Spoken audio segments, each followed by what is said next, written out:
Let God's blessings flow through you. Galing kami sa Bohol and we took the Lobok River ride. Masarap kasi may pagkain dun sa boat, pero ang pinaka nagustuhan ko dun is the river itself at namangha ako sa gawa ng Diyos. Pero siguro it's the fact na lumulutang kami and we just go with the flow of the river. Naalala ko yung kantang Shine Jesus Shine.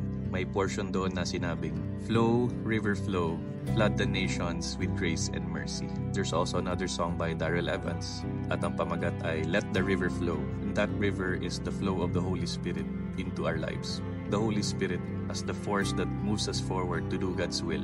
We can consider ourselves as channels o daluyan ng river na ito. Pero I'm not sure if you're experiencing this flowing river in your life. Baka may mga hadlang sa flow. Isa lang naman talaga ang pinakamalaking hadlang.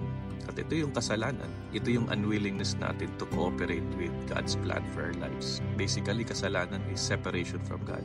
And it blocks this blessing from flowing through us. We all have our weaknesses and we fall into temptation.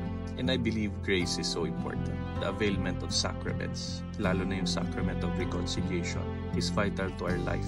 It takes a lot of humility to accept our faults. But precisely it's humility that God wants from us. Kaya just surrender your life to the Lord.